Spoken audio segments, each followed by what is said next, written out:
Voilà.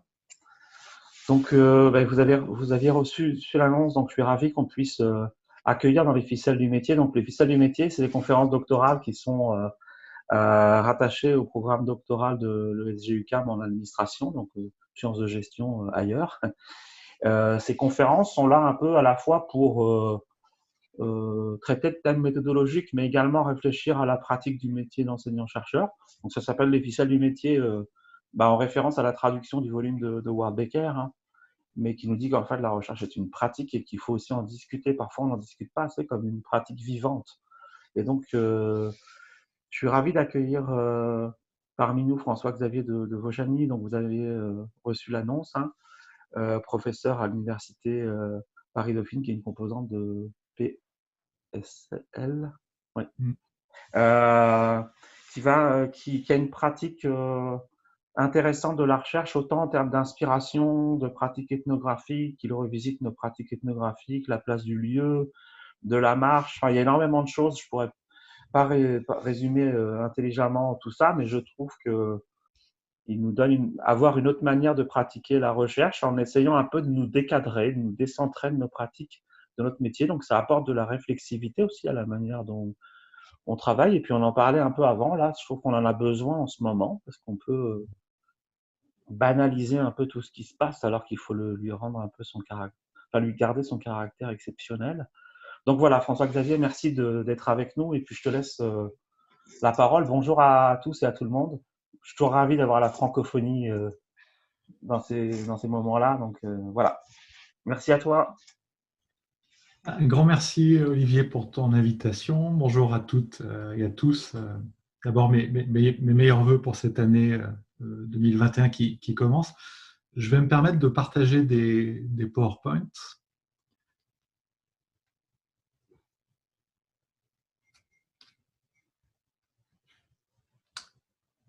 Voilà. Alors.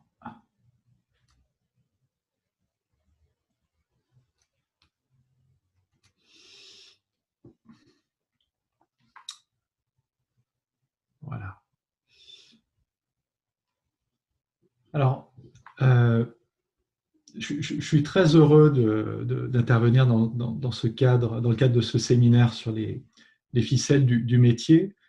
Quand Olivier m'a contacté sur un registre très ouvert en disant voilà, qu'est-ce que tu aimerais présenter, il y a un thème qui m'est venu, ça fait pas mal de temps que j'ai envie de poser un peu les valises et au sens propre comme au sens figuré et d'y réfléchir sereinement, c'est la question de la rencontre, qui peut sembler la moins managériale de toutes les questions, à juste titre peut-être, qui je pense est un point d'entrée assez intéressant pour se poser des questions sur les ficelles du métier, les pelotes de laine du métier.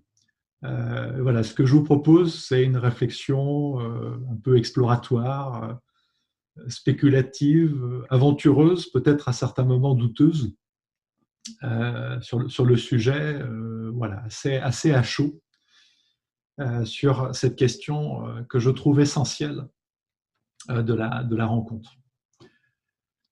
Alors c'est vrai que quand on parle de la rencontre, du phénomène de la rencontre, on se rend compte finalement que la vie dans ce qu'elle a de plus ordinaire n'est pas une rencontre. On laisse derrière soi, à côté de soi, sous ses pieds, assez fondamentalement quelque chose d'essentiel dans le phénomène de la rencontre qui est l'altérité. Très souvent, je pense dans l'essentiel de nos moments de vie, on est un peu comme ce cosmonaute en suspension, à côté, au-dessus, flottant. Alors, ce que je vous propose, c'est de partir, avant d'entrer dans quelque chose d'un petit peu auto-ethnographique, dans une définition de la rencontre qui est simplement une définition du dictionnaire, le Robert. C'est le fait de se trouver fortuitement en présence de quelqu'un. Là, il y a déjà quelque chose que je trouve intéressant au seul stade d'une définition. Mais essayons d'aller un petit peu plus loin. Ce que je vous propose, c'est de regarder la rencontre comme certains phénoménologues le font avec le sommeil.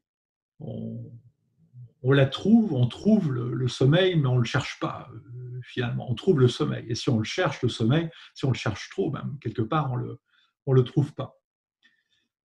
Donc, quelque part, l'idée que je vais essayer de défendre aussi ici est un peu différente d'un phénoménologue qui s'est explicitement intéressé à la question de la rencontre, Buitenjik.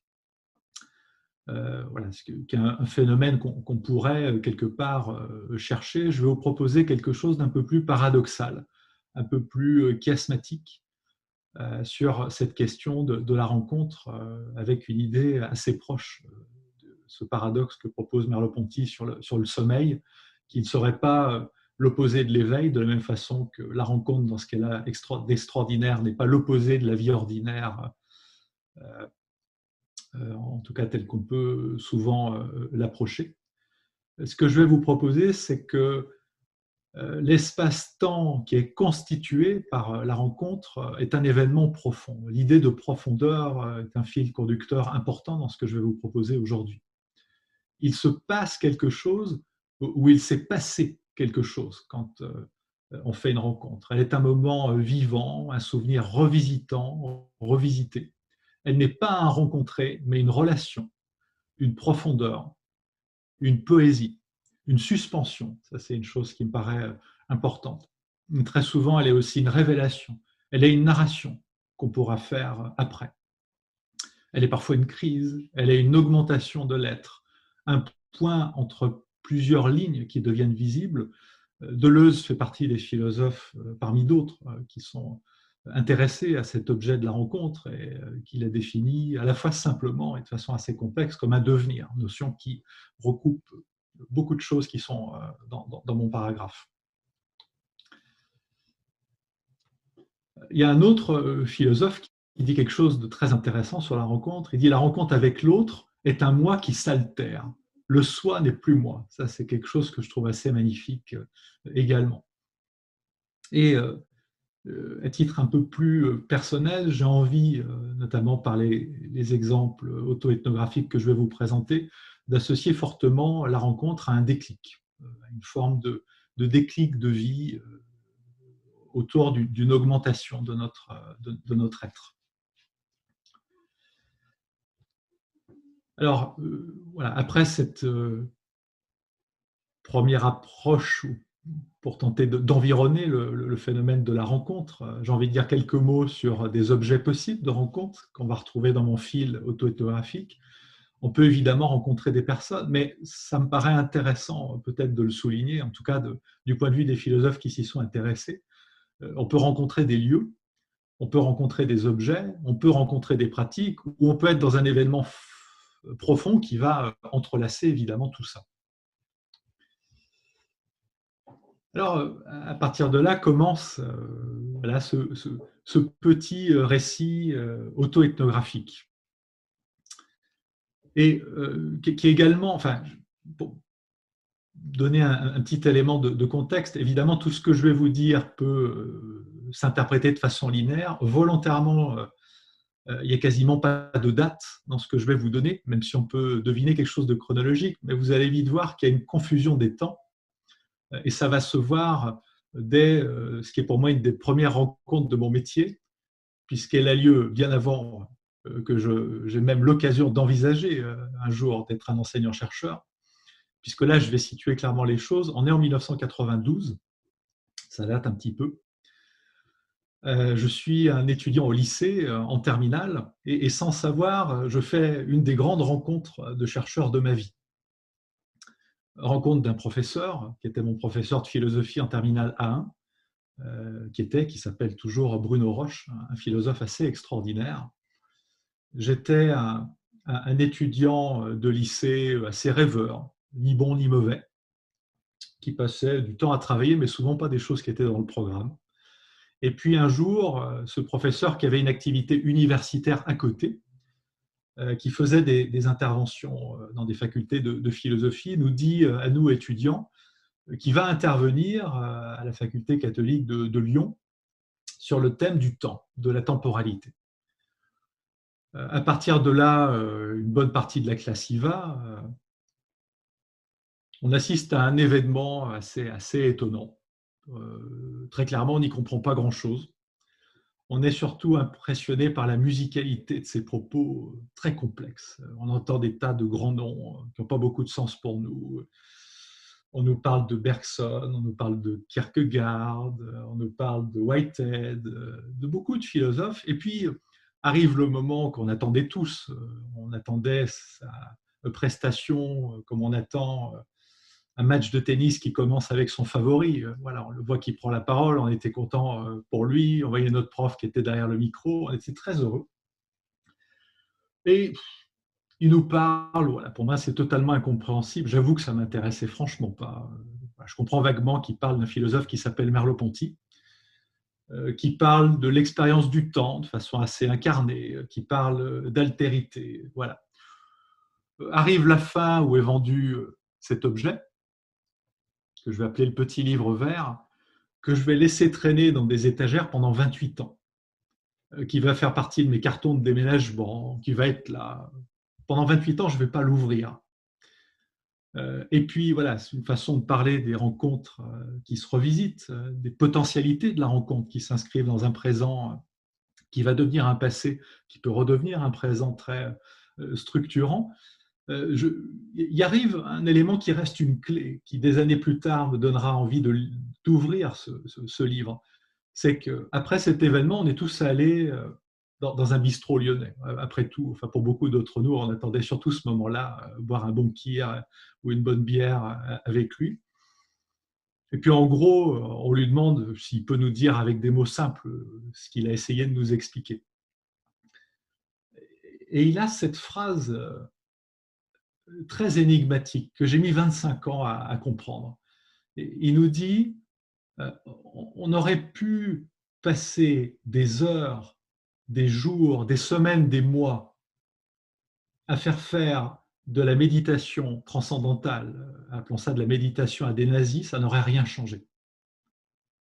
Mettre des gens à l'écoute du monde, poser le corps, etc., ça ne suffit pas. Il faut de la parole, il faut des agoras. Il faut un choc démocratique, quelque chose d'important. Voilà, bon, là je vous donne une clé d'interprétation que j'ai rajoutée bien plus tard. Disons que cette phrase a suscité une interrogation qui est restée et qui a fait que bien des années plus tard, repensant à cette phrase, j'ai repris ce livre, je l'ai ouvert. Et là, grande coïncidence, alors que j'avais commencé à m'intéresser à Merleau-Ponty, je découvre que souvent on cherche toute sa vie des choses qui sont à côté, à quelques centimètres de sa tête parfois, puisque le texte qu'il avait présenté s'appelait Temporalité et existence, approche phénoménologique. Ça faisait déjà des mois que j'étais plongé dans un auteur. J'avais ce livre pas très loin de ma tête depuis des années. Voilà. Et pour moi, quelque part, ça peut paraître assez paradoxal. Finalement, on peut voir ça comme une rencontre manquée. Pour moi, elle ne l'est pas. Voilà, il y a eu une potentialité de rencontre. Et puis, quelque part, ce livre, je l'ai vraiment rencontré des années plus tard, cette pensée aussi. Elle s'est entrelacée avec quelque chose, mais il y a quand même eu des graines qui ont été semées par cette expérience-là. Une curiosité, une soif de distance, d'intellectualité, de spiritualité. Voilà, je ne pense pas du tout être quelqu'un de religieux. En revanche, être quelqu'un qui a besoin de spiritualité, de réflexion sur le monde. Allons un petit peu plus loin. C'est une façon de continuer à structurer cette rencontre. Un certain nombre d'années plus tard, après un détour par la case école de commerce, je fais un DEA qui va être l'occasion de passer d'un livre vert manqué à un livre bleu, où, pour être très précis, on est en 1996, ça commence à s'agiter sur l'Internet. J'ai envie de faire un mémoire de recherche sur ça. J'ai une première intuition qui va vers un philosophe qui s'appelle Simondon. Et puis, je trouve pas quelque chose qui étanche ma soif, en tout cas à ce moment-là, dans cette direction-là. J'ai une intuition qui est, qui, qui- qui est la suivante, c'est qu'il se passe quelque chose qui est plus qu'organisationnel et social, c'est sociétal. Je veux quelqu'un, je cherche un auteur, des théories qui permettent d'être à la hauteur de l'ampleur d'un phénomène, de la connectivité qui est en train d'arriver, qui perturbe des frontières. Voilà. Et au fur et à mesure de discussions avec l'équipe pédagogique, voilà, j'entends parler de la théorie de la structuration de Guidin, ça me met sur la route de deux chercheuses absolument extraordinaires qui sont Guéry de Sanctis,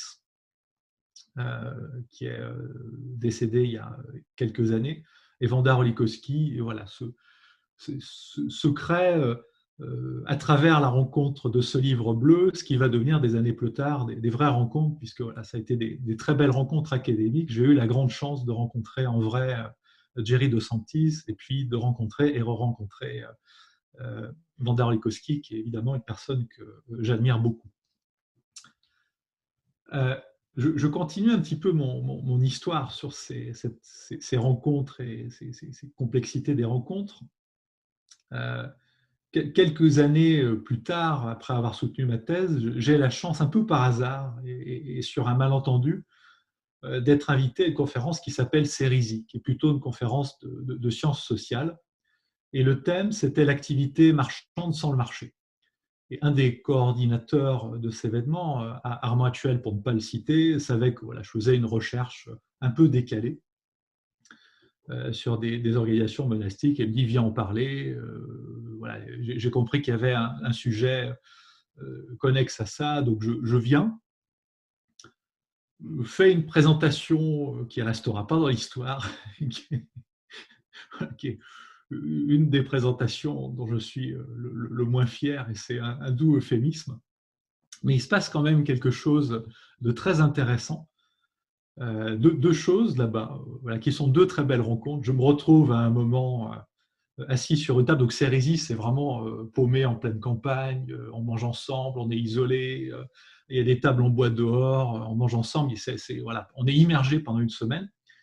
Et je discute avec un monsieur que j'appelle avec énormément de malentendus et d'arrogance. Je dis j'ai croisé un vieux papy qui est très sympathique, avec lequel j'ai discuté autour d'une table, qui me parle de quelqu'un qui connaît Herbert Alexander Simon, etc. Voilà, il y avait un des invités qui était Harrison White, qui est un très beau moment, plein de malentendus que je rencontre, avec lequel j'échange.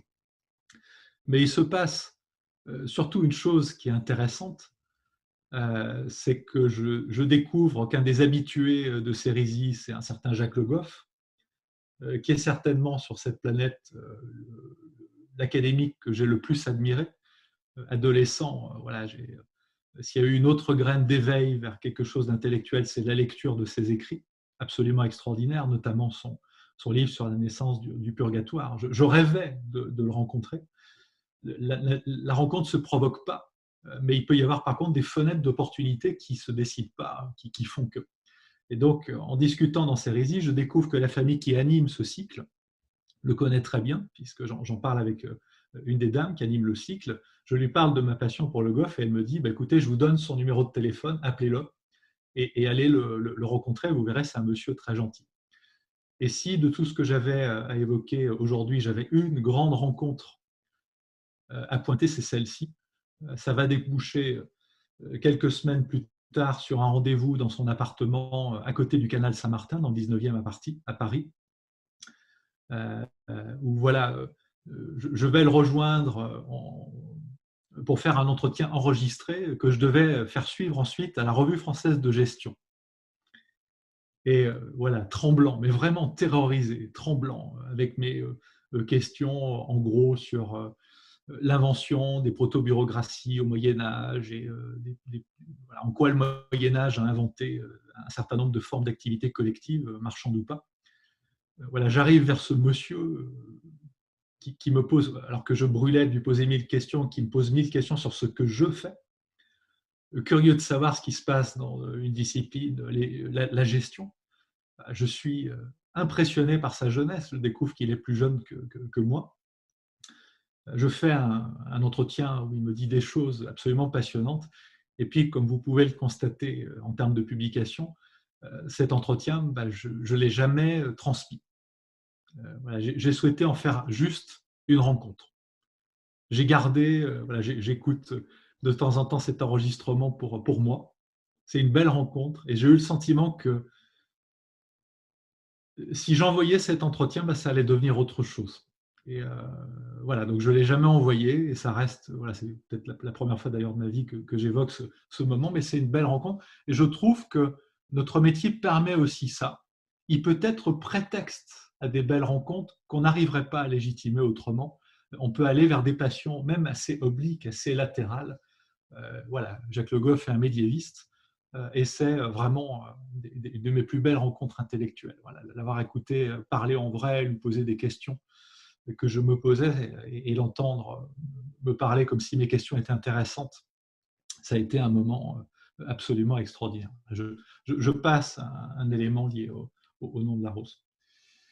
Autre élément, je le répète, ouais, je pas du tout quelqu'un de religieux. Je suis plus intéressé par des problématiques spirituelles. Ce que je vais évoquer là, c'est plus une opportunité de terrain de recherche assez folle qui s'est présentée un jour, puisque c'était l'époque où je travaillais sur l'appropriation des outils de gestion.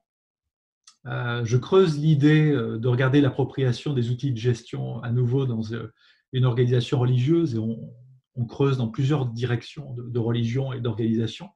Il y a une porte qui s'ouvre à l'évêché de Lyon. Je fais un entretien avec un responsable de la communication et qui me dit, mais voilà votre étude, ce qui vous intéresse, il faut aller au Vatican à Rome.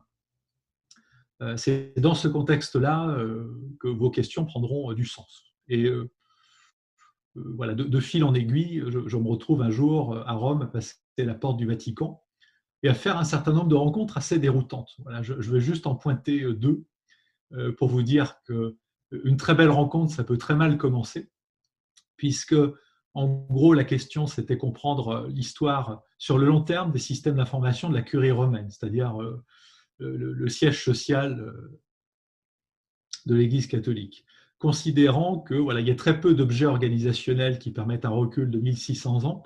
Et donc, ça c'était intéressant d'avoir ce recul historique avec différentes archives et bien accompagné par des experts.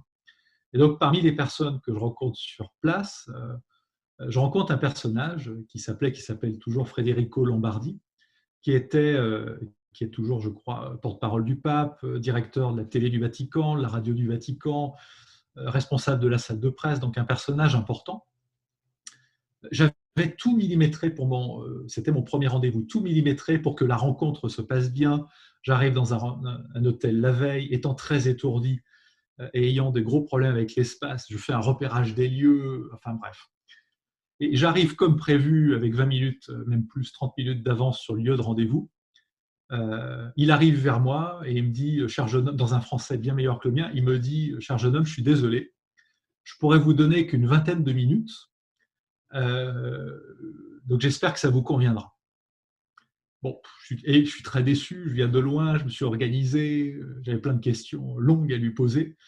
Bon, je rentre dans son bureau et puis je me dis, ça ne sert à rien de poser mes questions à la vitesse d'un TGV, je vais essayer d'avoir une conversation plaisante qui peut-être fera un bon souvenir. Je vois un poste de radio Pathé Marconi à côté, je lui pose des questions, il commence à me parler, il me dit, mais votre étude, c'est sur quoi déjà? Assez intéressant, ce n'est pas le genre de question que je me pose. Il commence à me parler, il annule un premier rendez-vous, puis 45 minutes, il annule un deuxième rendez-vous, et c'est une des rencontres de recherche les plus étonnantes de ma vie, puisque c'est moi, au bout de 5 heures, qui ai arrêté cet entretien. Je n'arrivais plus à l'arrêter. Et je me suis rendu compte d'une chose, c'est qu'en fait, je lui posais des questions qui ne se posaient pas et qui étaient intéressantes, et il était en train de réfléchir devant moi à voix haute. Quelque part, c'est à la fois une rencontre qui est une non-rencontre, parce que j'en devenais évidemment complètement transparent. J'avais quelqu'un qui était dans un acte de réflexivité. C'était très intéressant. Et même un acte de critique et d'autocritique qui était très intéressant. Et autre rencontre sur laquelle je passe brièvement, c'est peut-être des managers, le manager que j'ai rencontré, la manageuse que j'ai rencontrée, la plus incroyable. C'est elle qui, pendant longtemps, a géré en vrai les systèmes d'information là-bas avec Sun, une personne qui s'appelle la sœur Judith Zobelein, voilà, qui est une des gestionnaires de projets les plus terribles que j'ai vues de ma vie, et l'entretien était incroyable. Je n'arrivais pas, même un petit peu, à piloter l'entretien. C'était très étonnant. Voilà. Puis les interactions que j'ai comprises avec Son. Voilà. Donc, autre rencontre, mais j'insiste sur ce côté. Même une rencontre qui commence mal, ça peut devenir une belle rencontre. Il y a presque une typologie de rencontre dans tout ce que je dis. Autre rencontre qui est une semi-rencontre, une rencontre ratée. Là, dans un environnement qui m'a beaucoup nourri, c'est la London School of Economics. Et là, c'est une histoire qui commence en 2004, où je rencontre Sibora en vrai, malheureusement à peu près un an avant qu'il meure, très brièvement. Voilà, trop brièvement. Je rencontre quelqu'un de charmant qui à nouveau me parle de phénoménologie et ça me glisse à nouveau dessus. Mais cette rencontre très vite mène à une autre rencontre magnifique qui dure toujours avec Nathalie Mitef, qu'à l'occasion d'un événement qui pour moi avait pour but de rencontrer, d'essayer de rencontrer. Là, j'ai compris que la rencontre ne se provoquait pas. Claudio Sibora, je vois une dame dans une posture très Far West, très rock'n'roll, dans un événement qui s'appelle SSIT ORF, un truc de sciences sociales appliquées à la technique. Je vois une dame à côté de moi, les chaises étalées, enfin les pieds étalés sur une chaise, posture très, très rock, très Far West. Voilà, qui prend des prises de parole très rock'n'roll. Et voilà, c'est Nathalie Mitef. Donc, il y a un côté oblique dans la rencontre. Je viens pour une rencontre, je cherche une rencontre et j'arrive trop tard.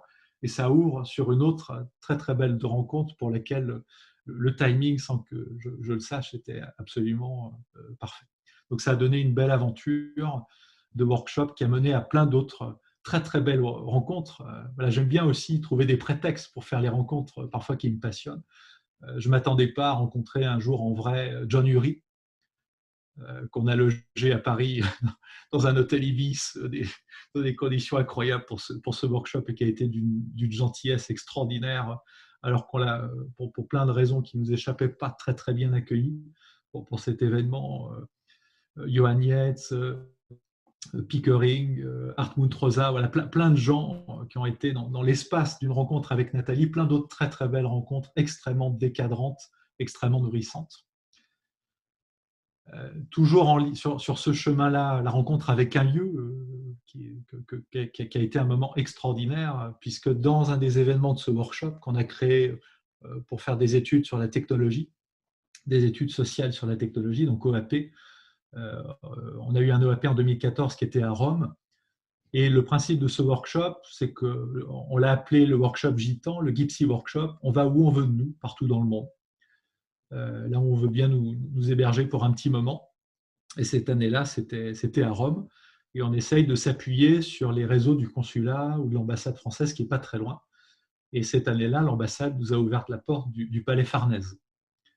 Et ça a été un moment, voilà, je pense que comme plusieurs d'entre vous, je suis un grand amoureux de l'art. Et on s'est retrouvés dans un palais Farnèse la nuit, complètement vide, à se promener dans ces grands couloirs, à être sur les terrasses, à être pris dans cette chaleur d'été, cette très belle lumière de fin de journée, cette lumière orange qui caresse la pierre sur un sublime coucher de soleil. Ça a été un moment d'émotion et d'esthétique, une rencontre avec le lieu qui a été absolument magnifique. Voilà, je pense qu'on peut rencontrer des lieux. Autre lieu rencontré dans une autre recherche, c'est un makerspace artistique où j'ai fait beaucoup de très très belles rencontres. Pour le citer, qui s'appelle 100 ECS à Paris. Ça a été une de mes plus grosses ethnographies. Là, j'ai eu vraiment retrouvé un plaisir de sale gosse qui est dans un lieu qui lui salit les mains, qui lui salit le pantalon. C'est extraordinaire de toucher une poignée, d'avoir de la peinture, d'être dans un lieu qui sent le white spirit, de sensoriellement être dans un lieu qui ressent à nouveau quelque chose. J'ai fait plein de très belles rencontres, beaucoup de rencontres émouvantes. À peu près 60% des personnes, principalement des artistes qui sont sur ECS, sans ECS, sont en très très grande précarité.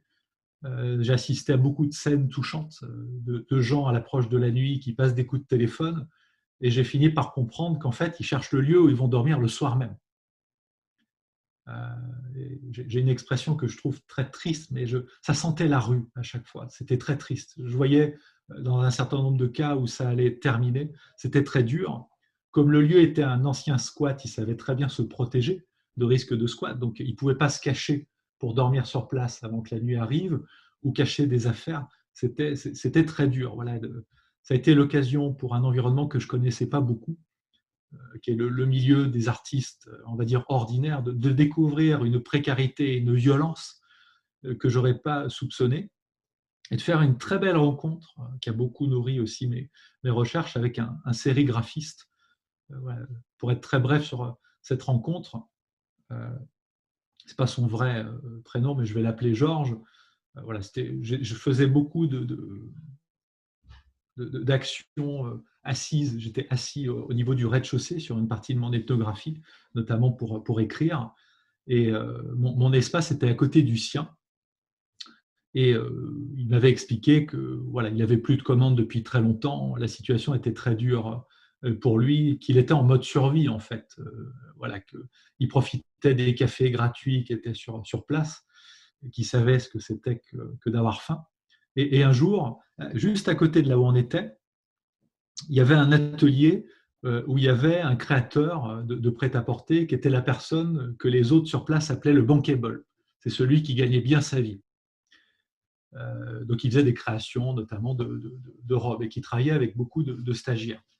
Et un jour, juste à côté de nous, plusieurs de ces stagiaires, 3 jeunes filles arrivent et elles commencent à découper du tissu, à travailler sur le tissu. Et c'est très étrange, je le vois se lever, prendre le papier et commencer à imprimer sa sérigraphie et faire ça pendant 45 minutes. Alors je vais le voir et je lui dis c'est super, tu as enfin des commandes, c'est absolument génial. Et il me dit non, non, j'ai aucune commande, je suis toujours dans la dèche, mais j'avais envie de danser avec elle, j'avais envie d'être dans le mouvement. Mon immobilité, en gros, je traduis ce qu'il me disait, mon immobilité au milieu de leur mouvement, c'était mon inutilité. Moi, ma façon de me sentir légitime, c'est de partager un mouvement. Et c'est une scène qui m'a beaucoup, beaucoup, beaucoup, beaucoup marqué et qui a été, voilà, je n'approfondirai pas ça, mais aussi un grand déclic à travers cette rencontre et ce moment rencontré, qui a été un grand déclic également. Voilà, je passe vite sur un autre moment de rencontre marché.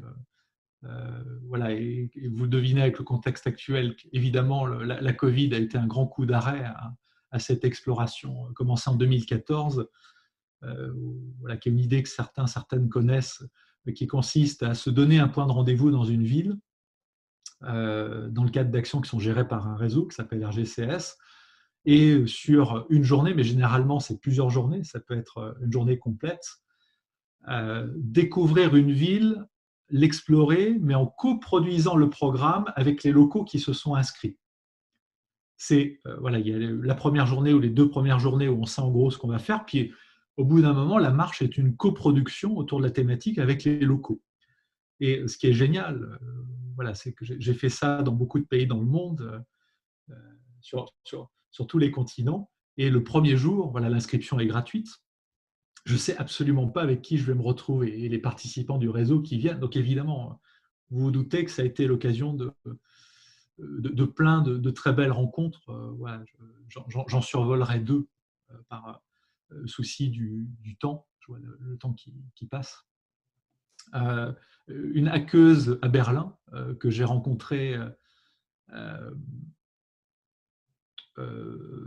sur un voyage qui préparait l'événement et un truc qui m'a extrêmement perturbé. J'adore quand la rencontre est comme ça parce que tous mes a priori ont explosé et j'étais très loin de toute zone de confort. Comme vous le savez, le milieu des hackers est extrêmement masculin. 90% des hackers sont des hommes. Et la personne là dont je tairai le nom est une hackeuse extrêmement connue à Berlin. Très, très, très connue à Berlin. Vraiment une des figures du milieu du hacking. Et donc, je la rencontre. Elle ne voulait pas d'une interview. Donc, c'est pour une entrevue. C'était pour discuter, pour mieux comprendre ce milieu-là.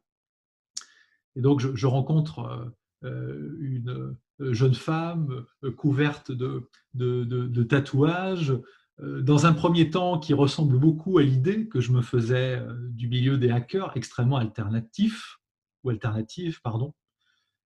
Et je commence à parler avec elle, et là, tout décadre.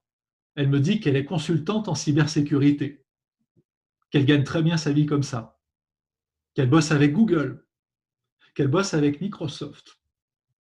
Et c'est, pour quand même citer le lieu, c'est une personne très connectée à un lieu très alternatif à Berlin qui s'appelle Seabase. Ah, je me dis, ça ne cadre pas.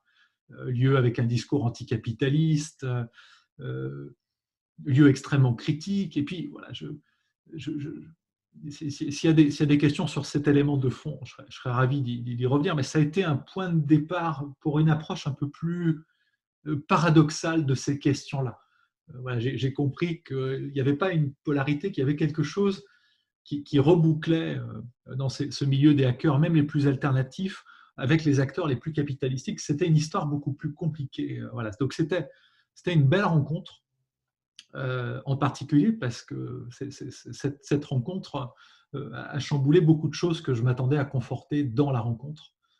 Et une autre rencontre, toujours dans le contexte, et là c'est marrant parce que sans m'en rendre compte, je n'ai pas quitté le monde de Berlin dans mes deux exemples, c'est sur ces événements marchés, un événement marché qui a eu lieu, si ma mémoire est bonne, en 2017, sur un OI, pour citer le protocole, qu'on avait organisé, où un monsieur nous rejoint devant un makerspace avec une jeune femme.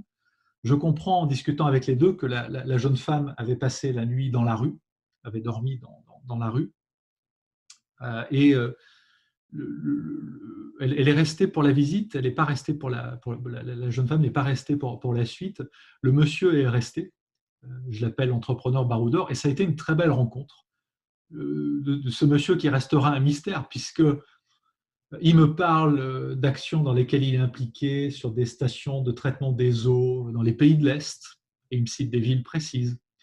Il me parle de collaboration avec des profs de business school, et il me cite plein de collègues que je connais très bien.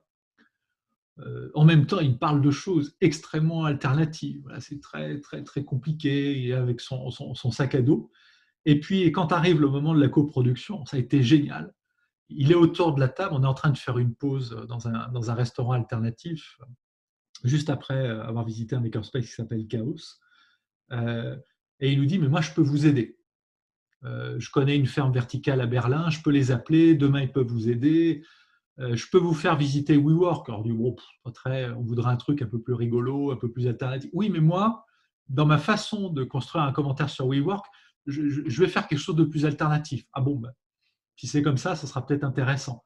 Et donc voilà, ce personnage dont je ne sais toujours pas le vrai nom, qui a disparu, qui nous a donné sur WhatsApp et sur d'autres éléments des coordonnées fantaisistes, a été une très très belle rencontre. Voilà, la rencontre, ça peut être aussi très furtif.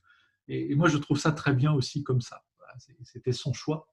Et c'est un choix que je trouve aussi très très beau. Évidemment, ces ethnographies itinérantes, voilà, j'en ai fait 32 dans ces ethnographies itinérantes programmées dans 20 pays.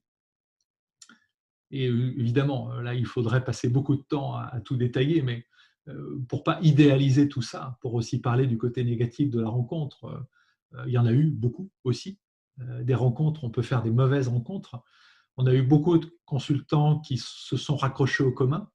Je vous cite une phrase entendue à Berlin d'un consultant qui nous rejoint et qui nous dit « Oh, c'est super, ce truc que vous faites sur un mode généreux. Si j'étais passé par un cabinet de conseil, ça m'aurait coûté 5 000 euros. » Bon. Et puis, le type vient, quand vient des conversations collectives, jamais il est dans le contre-don, etc. Ce n'est pas un très bon souvenir, mais ça arrivait souvent. Et après tout, bon, ça fait partie de ce genre d'aventure. Voilà, comment on fait ça dans des contextes urbains, voilà, j'ai quelques expériences un peu difficiles, voire un peu effrayantes, dont une expérience, ça c'était à Paris, sur la fin de nos événements où on est assis et une personne, un drogué qui était en manque dans une réaction très physique, passe derrière nous et nous tape, voilà, nous donne une série de coups de poing, je me souviens d'un certain nombre de coups de poing dans le cou, Voilà, ça c'est des rencontres qu'on peut faire aussi dans l'espace public. Et je ne tiens pas à l'idéaliser. L'espace public, c'est aussi l'espace de la violence, un espace de domination. Mais en même temps, c'est l'espace intéressant du politique, du performatif. Et ne pas être, même en tant qu'universitaire dans l'espace public, à titre personnel, je trouve ça très problématique. De ne pas avoir une parole qui habite l'espace public et ses bonnes ou ses mauvaises rencontres. L'occasion également, voilà, j'espère que c'est le cas d'aucune des personnes qui sont là avec nous ce soir, mais dans les rencontres faites dans ces boucles-là, de mesurer la souffrance qui existe dans le monde universitaire. En marchant, on n'est pas les yeux dans les yeux. Dans le contexte de ces marches-là, j'ai croisé beaucoup de gens que je ne reverrai jamais, et ils le savaient, mais parmi ces gens, beaucoup d'académiques, et je suis frappé, choqué par les souffrances qui se sont exprimées. Le stress, le vide de sens par rapport au métier, mais des choses affreuses, des douleurs qui se sont exprimées. Une fois, je parlais de ça avec un collègue qui me disait ce que tu as vécu, c'est un peu le syndrome de la boîte de nuit. C'est-à-dire, en boîte de nuit, quand on est jeune, quand on sort en boîte de nuit, on va parfois dire à une personne qu'on verra jamais des choses qu'on dirait jamais à sa petite amie, à son papa, à sa maman. Dans ces marches-là, est-ce qu'elles enveloppent ou ce qu'elles enveloppent pas, je trouve qu'il y a quelque chose aussi de cet ordre-là. Ça permet d'exprimer des choses qui n'en ont pas moins de profondeur, au contraire. Elles sont profondes dans l'éphémère de cet événement. De rencontrer aussi, parce que l'événement est gratuit, est ouvert, et dans sa rhétorique inclusive, beaucoup de personnes qu'on ne rencontre pas très souvent dans nos séminaires, dans nos événements académiques, même quand ils sont gratuits. Voilà, il faut que l'académique fasse le mouvement d'aller vers l'espace public. Beaucoup de chômeurs, beaucoup d'exclus, beaucoup d'handicapés, beaucoup de figures qu'on croise, qu'on frôle, qui sont invisibilisées. Voilà, je vous incite à faire une expérience. En ce moment, elle est un peu plus délicate, mais voilà, occuper durablement l'espace public, pour nous, il est très souvent un espace de transit. On le traverse. Mais quand on est dans une expérience où on y passe vraiment du temps et où on crée une situation d'immobilité sur une place publique, essayez de vous arrêter 1h30 sur une place publique que vous connaissez. Mettez-vous debout au centre. Ou mettez-vous debout appuyé sur un mur, expérience que j'ai faite dans plusieurs villes dans le monde. Vous allez voir que tout à coup, tout ce décor, il va apparaître très différemment. Vous allez voir qu'il est habité, approprié. Le dealer que vous ne voyez pas, vous allez l'apercevoir. Des personnes en détresse qui sont en mouvement dans l'espace. Il y a beaucoup de choses qui vont attraper l'œil. Par exemple, il y avait une soutenance il n'y a pas très longtemps sur Dauphine, sur les sans-abri. Et dans le texte écrit, Lucie Cortambert parle des sans-abri au féminin. Dans beaucoup de villes dans le monde, il y a 40 à 50% des sans-abri qui sont des femmes. Et je pense que vous avez toutes et toutes fait cette expérience de l'espace urbain. Vous allez me dire, mais où elles sont? Et en fait, quand vous commencez à cultiver le regard de l'espace public, que vous cultivez une immobilité, vous allez les voir. Et vous allez comprendre que très souvent, les femmes sans-abri dans l'espace public, elles sont en mouvement, en fait. Voilà. Et après, on peut deviner tout ce que ça peut avoir d'horrible. Voilà, parce que être immobile avec une certaine visibilité, c'est rentrer dans une certaine zone de risque, en particulier pour les jeunes femmes sans abri. Donc, il faut rentrer d'une certaine façon dans l'espace public pour percevoir ces mouvements-là et éventuellement être dans la rencontre. Voilà, j'accélère. Donc pour décoder tout ça, je pense que la phénoménologie peut être une rencontre intéressante. Après le livre bleu et les livres verts, je n'évoquerai pas un livre blanc qui, plus que jamais, me marque beaucoup, qui est un peu la suite du chemin, qui est un écrit de Merleau-Ponty, qui est beau parce qu'il est inachevé. Il est mort avant d'avoir le temps de terminer ce qui devait être son chef-d'œuvre, donc il reste une partie du manuscrit et des notes de travail. Ça s'appelle Le visible et l'invisible, et notamment pour comprendre cette question de la coprésence ou d'autres sujets de recherche sur lesquels je suis actuellement et qui sont entrelacés avec ce thème de ce soir. C'est vrai que c'est un écrit extrêmement important.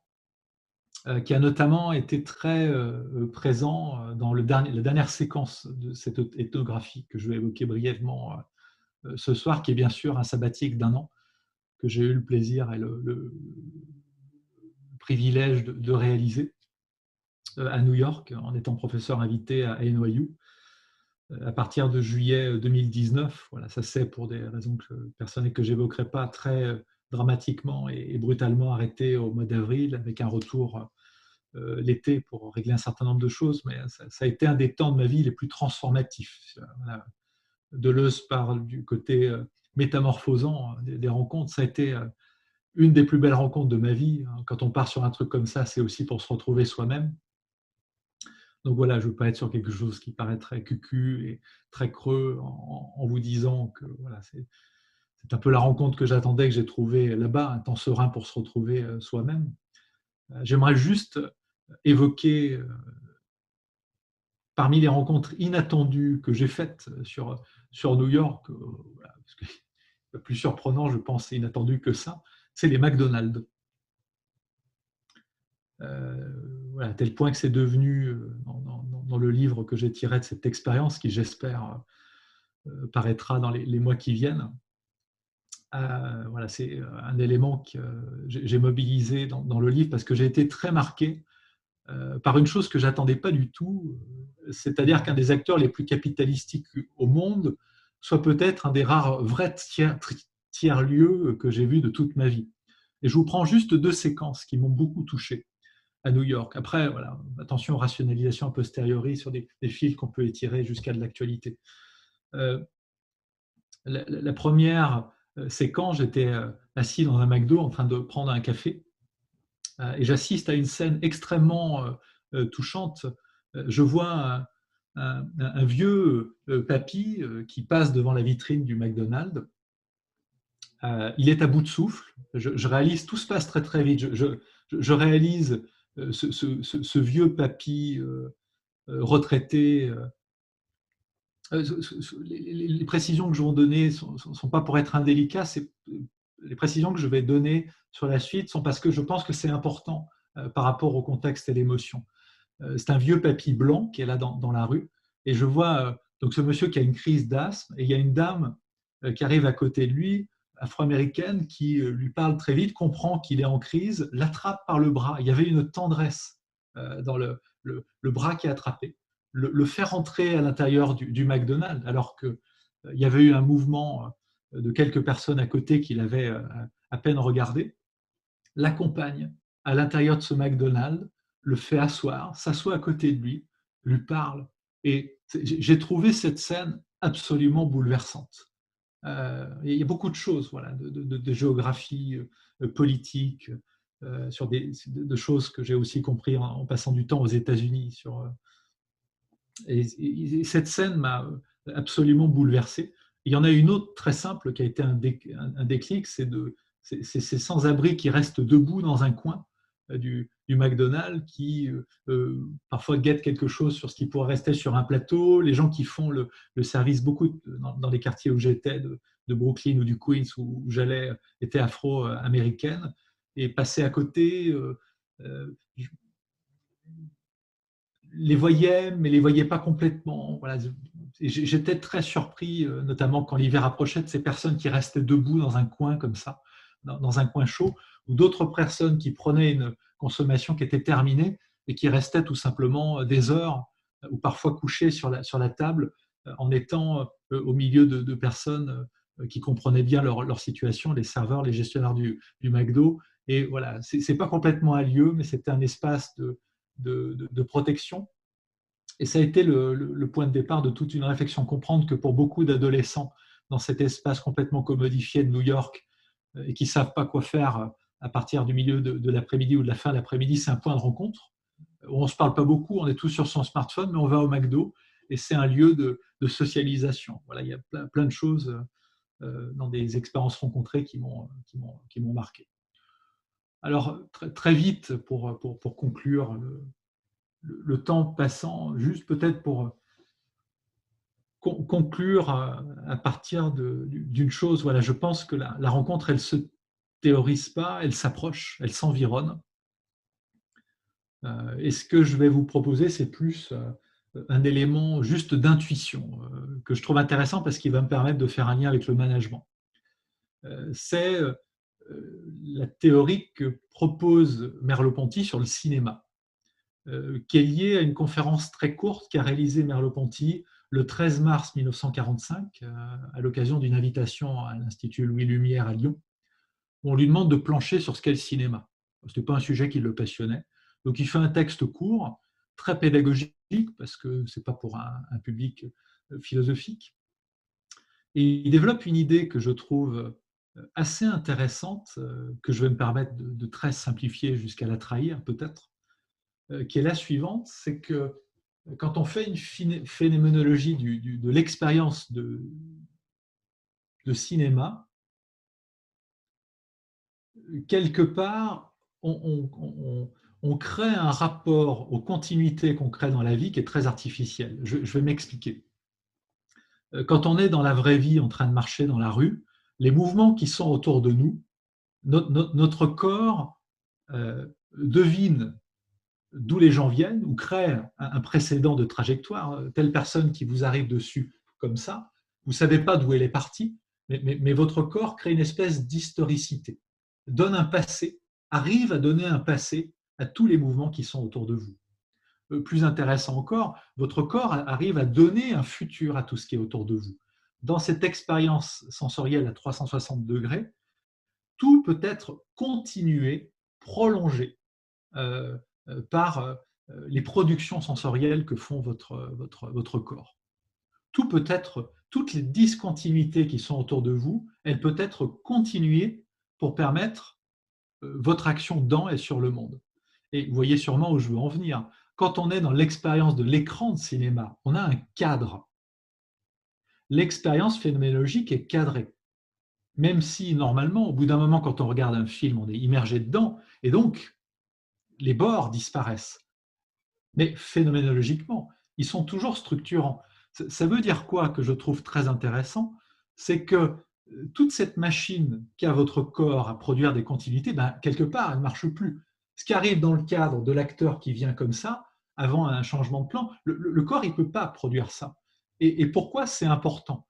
Dans un monde qui, pour moi, ressemble de plus en plus, on est maintenant tout le temps dans un écran de cinéma, et dans un horizon de nos appartements, de maisons, voire notre jardin, qui est un cadre. On est pris dans un cadre absolument tout le temps. Ben, je pense, pour faire court, que pour vraiment rencontrer, pour être dans la rencontre, il faut être dans cette phénoménologie ouverte qui est le contrepoint dont parle Merleau-Ponty.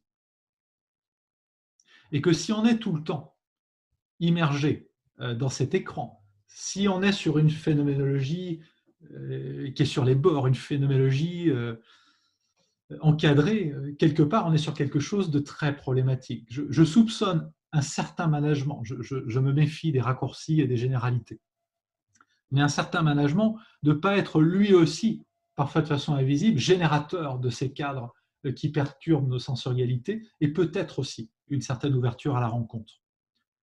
Voilà, en ayant dit tout ça, je n'ai pas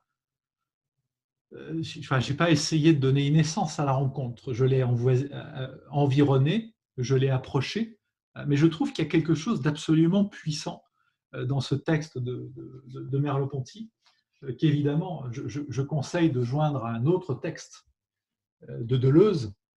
Comme tout le monde le sait, voilà, il y a trois grands philosophes qui se sont intéressés au cinéma. Il y a Bergson, il y a Merleau-Ponty, même si c'est bref, et évidemment Deleuze avec ses deux tomes sur l'image-mouvement et l'image-temps. Mais bon, il y a une conversation et une rencontre qui s'est un petit peu ratée au passage entre les deux personnages.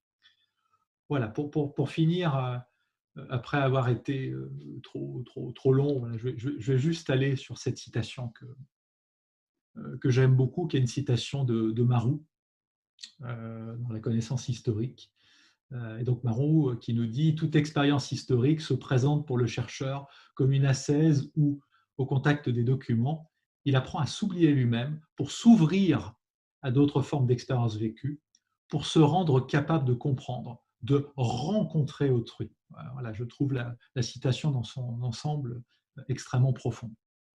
Je vous remercie et Je m'excuse par avance d'avoir été plus long que je ne le pensais. Merci à toi, François-Xavier. Je propose peut-être de départager l'écran pour qu'on puisse…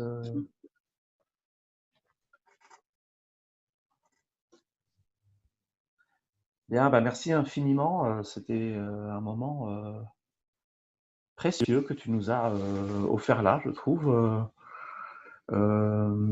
Mais écoutez, je ne sais même pas quoi dire parce que je trouve que ça nous parle énormément, ça vient nous chercher. Donc, je pense que l'intérêt est d'engager une discussion avec les personnes présentes.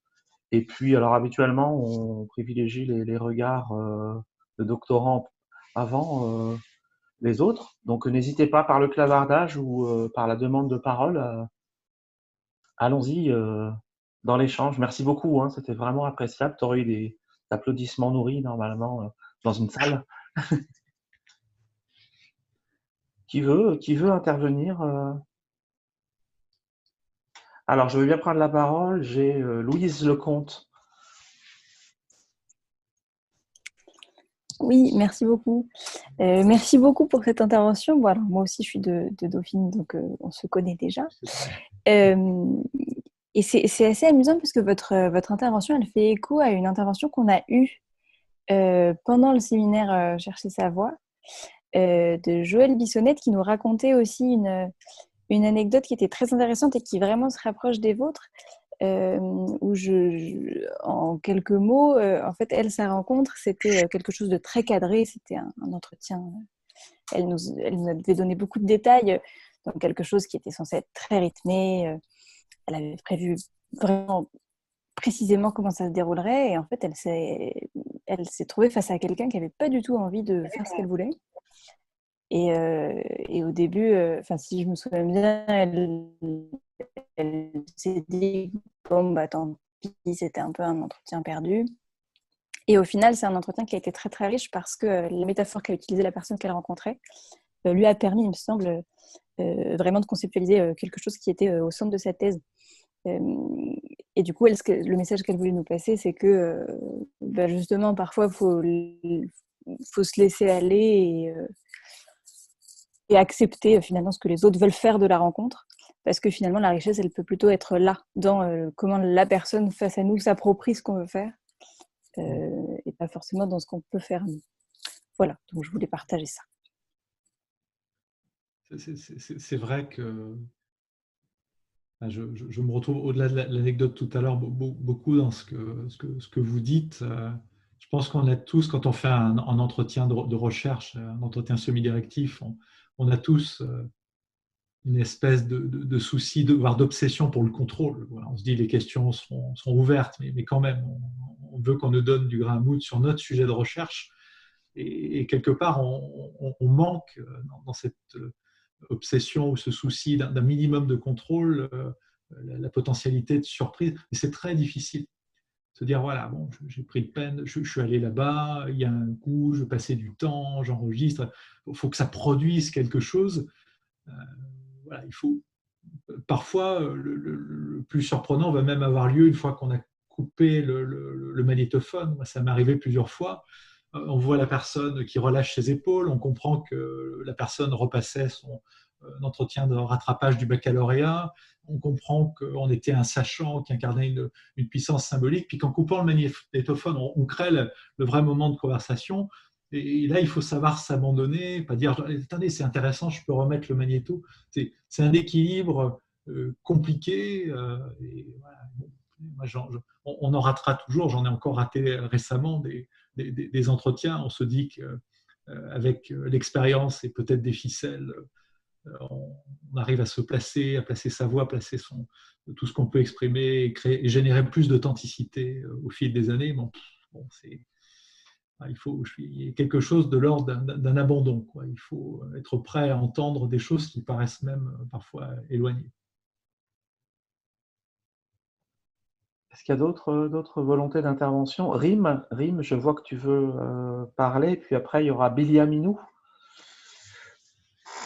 Donc Rim, c'est à toi. Merci, cher professeur, merci pour cette rencontre. En fait, j'ai pas pu vous suivre au début. J'avais un problème de connexion, mais heureusement que j'ai pu vous suivre à la fin.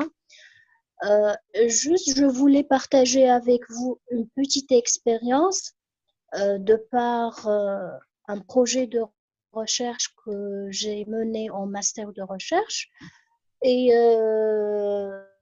auquel j'ai pu mener des récits de vie avec des femmes chefs d'entreprise. Et là, j'ai vu l'importance de la rencontre. La rencontre comme fait, la rencontre, c'est un fait déclencheur. La rencontre, c'est un fait marquant dans le parcours, dans l'expérience vécue de ces femmes-là. C'est une poésie, parfois c'est une reconversion totale de leur carrière. Parfois, c'est une nouvelle expérience. Au-delà de ce qui est aspect théorique, je partage parfaitement l'avis de notre professeur. Elle surmonte largement tout ce qui est aspect théorique. C'est du vécu, il y a beaucoup d'affect dans la rencontre, il y a de l'émotionnel, il y a de l'invisible. Au-delà du visible, il y a de l'invisible. Et voilà, je vous remercie encore une fois. Oui, après, merci beaucoup pour votre témoignage. C'est vrai que en creux, par rapport à ce que vous dites, je me pose souvent la question de pourquoi la rencontre est un thème aussi incongru en management, qu'on prenne le management comme une pratique, un milieu professionnel, ou qu'on prenne cette question sous l'angle un peu plus académique. Et je ne peux pas m'empêcher de lier ça à ce fond qui garde une légitimité. Voilà, que le management est quelque chose de l'ordre du contrôle, beaucoup plus que de la dérive ou de l'abandon, ou précisément de la rencontre. Je pense qu'il y a un fond qui reste très présent, peut-être même inconsciemment autour de ça, qui fait que voilà, je pense qu'il y aurait, je ne vois pas pourquoi il n'y aurait pas de place dans une action managériale, même dans un service RH, pour un management qui serait un processus de décadrage, qui apprendrait aussi à décadrer, de la même façon qu'on apprend ou on pourrait apprendre dans la maîtrise de nos techniques de recherche ou la non-maîtrise de nos techniques de recherche, à s'ouvrir à une forme d'abandon, de dérapage, de surprise, de rencontres. Mais ce thème du contrôle, je trouve qu'il est encore très, très latent. Il a une invisibilité qui fait qu'il est dur à attraper, à questionner, à faire évoluer, parce que il y a peu d'explicite quelque part autour de ça. Alors, je passe la parole à Billy Aminou. Bonjour, merci Olivier, merci. Moi, j'ai une petite écoute question en fait, parce que cette idée de rencontre, je me demande souvent comment on fait quand ceux dont la rencontre nous intéresse refusent la rencontre en fait. Je ne sais pas, je suis dans un milieu où c'est très souvent, quand on est entre guillemets universitaire, souvent en fait, les personnes ont une certaine forme de réticence à se laisser rencontrer par les universitaires parce qu'il y a beaucoup de choses. Comment on fait dans ce cas en fait? D'autant plus que vous dites que c'est très difficile de programmer ou de provoquer la rencontre. Et ça, c'est quelque chose qui me titille en fait. Je sais pas, là, je peux me cacher derrière un grand philosophe, c'est toujours pratique, c'est toujours commode, et revenir vers Deleuze. On serait tenté de voir dans la rencontre quelque chose de super humain. Et c'est bizarre parce que Deleuze, il dit presque le contraire. Là, la rencontre, c'est un phénomène. Ce n'est pas deux individus qui choisissent. C'est ça qui est beau avec la rencontre. C'est quelque chose qui arrive. Et j'aime beaucoup cette idée-là. C'est un phénomène en tant que tel. Il y a presque quelque chose de post-humaniste dans certains éléments de description de Deleuze sur la rencontre. Mais quelque part, je trouve ça très bien. Et à partir de là, effectivement, ce n'est pas des individus qui choisissent ou qui se courent après, ou on ne peut pas forcer entre individus la rencontre. Ça arrive ou ça n'arrive pas. il y a plein d'événements qu'on organise, on en a tous connu, où on met des gens autour d'une table pour un panel dans un colloque, on pense qu'il va se passer une belle rencontre et c'est un énorme flop. On se dit, ils ont 1000 choses à dire, il va se passer quelque chose et l'événement, le phénomène de la rencontre, ça ne se passe pas, quoi. Même en ayant mis dans la marmite tous les ingrédients pour que le plat prenne, on a bien choisi la bonne cuisson, on a bien choisi la pseudo-recette et ici, le plat ne prend pas, quoi. Donc, voilà ce que je vois à vous répondre en me cachant derrière de l'E, c'est un retour vers la rencontre vraiment comme un phénomène. C'est quelque chose qui arrive ou qui n'arrive pas. Alors là, je vois que la rencontre produit des demandes. Donc, je pense qu'il y a Lise d'abord. Ensuite, il y aura Claire, puis Nadine. Donc, Lise, Claire, Nadine. Et je vois qu'il y a encore des petites mains qui se lèvent. Donc, Lise, pour commencer. Allô, Lise. Tu es silencieuse, Lise. Il faut que tu... Ouais. D'accord, bonsoir. En fait, j'ai une question en ce qui concerne la rencontre durant la crise sanitaire que nous vivons. En fait, je peux partager avec vous mon expérience que je suis très excitée de faire mon travail de terrain. Je suis très attachée à mes travaux de recherche que j'ai pris plusieurs fois des risques d'être contaminée par le virus pour faire mes travaux de recherche, pour filmer durant la crise, pour faire des entretiens. Que pensez-vous de cela? Et est-ce que vous avez des références ou vous avez des travaux dans la littérature qui parlent des rencontres durant les crises? Merci. Je connais des travaux qui disent que la rencontre en tant que telle, ça peut être une crise, mais des travaux qui contextualisent la rencontre dans la crise, en management et en orga, en tout cas, non, je n'ai pas de référence qui me viendrait immédiatement.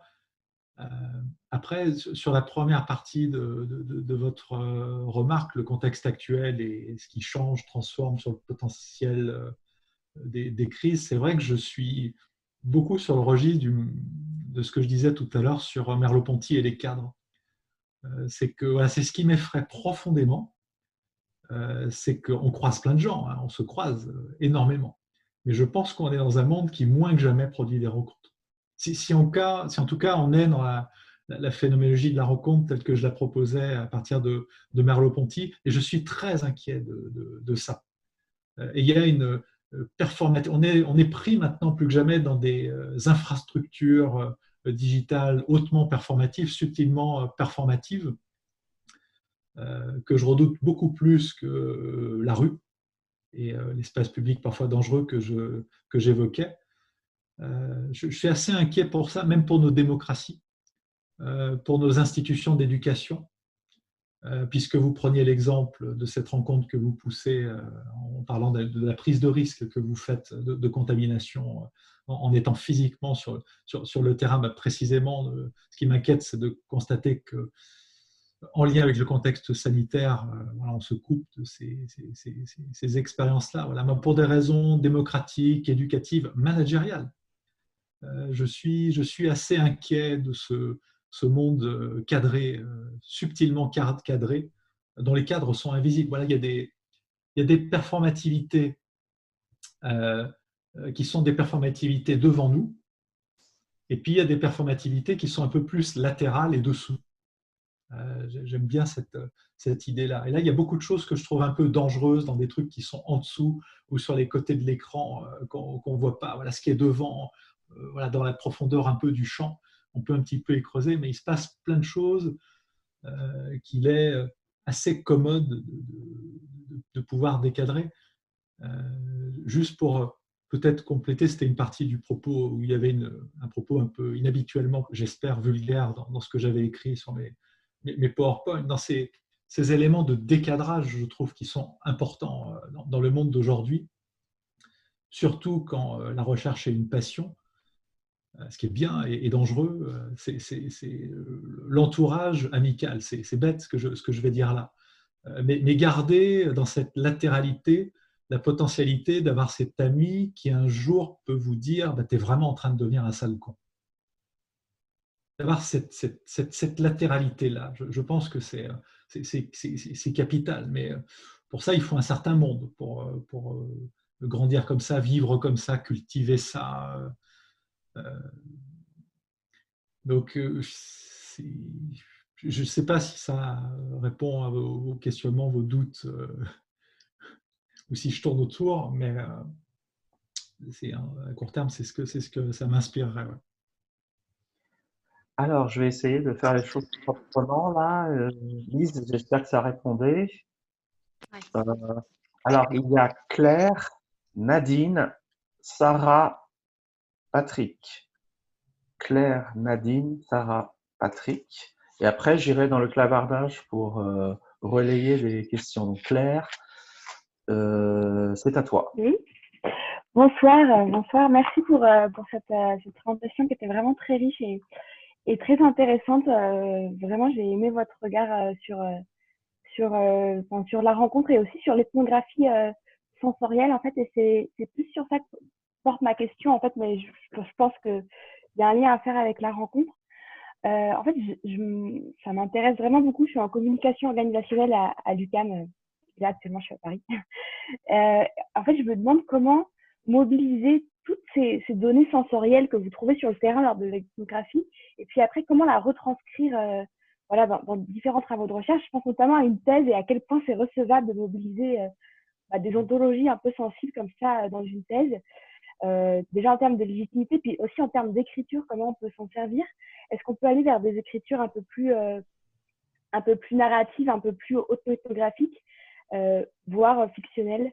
Voilà, je voudrais vous entendre un peu là-dessus sur ce qui est possible de faire des données d'un terrain qui fera beaucoup appel à la sensorialité. Je pense qu'il y a plein de points de vue sur la question que vous posez. Je vais en donner un parmi d'autres. Mais je pense que quand on est intéressé par ces ontologies du sensible qui donnent une certaine place à la corporéité, à l'émotion, aux affects, il y a deux choses qui sont particulièrement importantes. Il y a la profondeur et il y a les qualités littéraires. La profondeur, c'est une notion chez Merleau-Ponty qui est très présente, sur le deuxième Merleau-Ponty, qu'on trouve aussi chez Deleuze, notamment quand il parle du cinéma, de la profondeur du champ. C'est une notion que je trouve passionnante et qui, je pense, fait pas mal de défauts aux travaux qualitatifs de recherche en management et peut-être même, peut-être même au-delà. Je vais vous prendre une scène. On va imaginer, vous êtes en train de faire un terrain de recherche sur de la gestion de projet. Et votre question de recherche, c'est comprendre les facteurs qui favorisent des retards dans des projets. Et vous faites de l'ethnographie, de plein de réunions avec le chef de projet qui anime. Vous êtes dans une salle de réunion qui est vitrée. Il y a l'équipe projet qui est là, et dans l'open space, pas très loin, vous avez un hiérarchique extrêmement important dont le visage est tourné vers cette salle de réunion qui a une transparence. Et vous êtes assise autour de la table, en contre-champ. Je suis très cinématographique dans ma description. Vous êtes en contre-champ, la table est rectangulaire, vous voyez en contrepoint ce regard. Vous voyez que de temps en temps, des gens se retournent vers le regard de ce hiérarchique, parce que le son sort. Là, c'est une scène qui est intéressante. Comment prendre en note et raconter cette histoire? Comment restituer la profondeur de champ de cette histoire-là? J'ai vu très peu, je prends une scène volontairement très précise, parce que je pense de la profondeur de ce type-là, de la profondeur horizontale, de la profondeur latérale et de la profondeur verticale, il peut y en avoir beaucoup. Voilà. Comment je peux raconter un truc comme ça quand je restitue mon ethnographie? C'est compliqué. Déjà, ça suppose d'être dans le souci de ce concept important et de ce phénomène important qui est la profondeur, qui est quelque chose de... Voilà, ce serait une longue parenthèse, mais dont je pense que manque énormément de recherche en orga. Et c'est un des espaces très articulés d'ailleurs avec les process studies sur lesquels la phénoménologie a beaucoup de choses à dire.